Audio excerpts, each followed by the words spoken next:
राष्ट्रीय mains cum merit छात्रवृत्ति चयन परीक्षा में जो विद्यार्थी अर्ह अर्थात पात्र घोषित होते हैं तो उन्हें क्या मिलेगा। सीधी सी बात है, जैसा कि दिशा निर्देशों में भी जानकारी दी गई है और विगत वर्षों की भांति चयनित विद्यार्थियों को प्रतिवर्ष 12,000 रुपए के मान से 4 वर्ष तक अर्थात कक्षा 9 से 12 तक छात्रवृत्ति मिलेगी। यानी यह छात्रवृत्ति प्रति वर्ष प्राप्त होगी। और यह छात्रवृत्ति क्या कब प्रारंभ की गई है, क्यों प्रारंभ की गई, इसके बारे में हम चर्चा करेंगे आगे।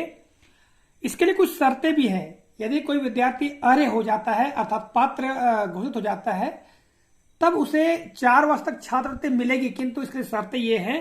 पहली शर्त तो यह है कि कक्षा 10वीं में उसे न्यूनतम 60% अंक प्राप्त होना चाहिए। यदि 60% अंक से कम मिलते हैं तो फिर वह इस छात्रवृत्ति के लिए अपात्र हो जाएगा। दूसरी बात यह है कि कक्षा 9 से लेकर के 12 तक पहले ही प्रयास में विद्यार्थियों को उत्तीर्ण हो जाना चाहिए, यानी पास हो जाना चाहिए, उसे पूरक नहीं मिलना चाहिए। यह बात स्पष्ट की गई है। ये 2 महत्वपूर्ण बातें हैं। यदि कोई विद्यार्थी कक्षा 10 में 60% से कम अंक लाता है तब वह अपात्र हो जाएगा।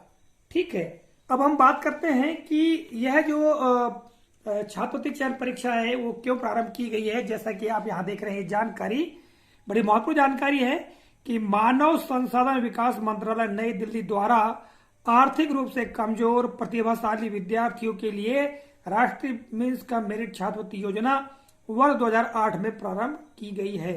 2008 में इसे प्रारंभ किया गया है। आर्थिक रूप से जो विद्यार्थी कमजोर हैं किंतु वे प्रतिभाशाली हैं। ठीक है, तो जैसा कि आपको ज्ञात है इस वर्ष यानी सत्र 2023-24 में 24 सितंबर को यह परीक्षा होना है। और अभी हमने आपको बताया कि छात्रवृत्ति के अंतर्गत 12,000 रुपए की राशि प्रतिवर्ष के मान से विद्यार्थियों को प्राप्त होगी। जो विद्यार्थी पास हो जाते हैं अर्थात चयन जिनका हो जाता है।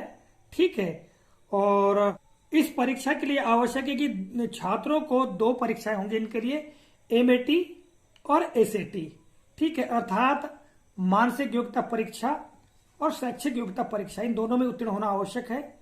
इन दोनों परीक्षाओं के लिए कुल मिलाकर 40% अंक के साथ विद्यार्थियों को उत्तीर्ण करना होगा। अनुसूचित जाति और अनुसूचित जनजाति के लिए 32% अंक होने चाहिए।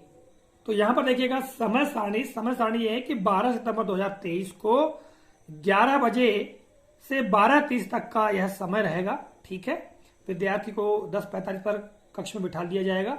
ठीक है, और ये क्या होगा, मानसिक योग्यता परीक्षण एमएटी के लिए, और एसएटी यानी शैक्षिक योग्यता परीक्षण के लिए 12:45 से 2:15 तक का समय दिया गया है। ठीक है, और आप इसकी मूल्यांकन पद्धति क्या होगी, वस्तुनिष्ठ प्रश्न का सही उत्तर अंकित करने पर 1 अंक दिया जाएगा। ठीक है, गलत उत्तर अंकित करने या 1 से अधिक उत्तर अंकित करने एवं प्रश्नों के उत्तर अंकित न करने पर 0 यानी 0 अंक प्रदान किया जाएगा। और उसमें ऋणात्मक जो मूल्यांकन है वो नहीं होगा, नेगेटिव मार्किंग नहीं होगी।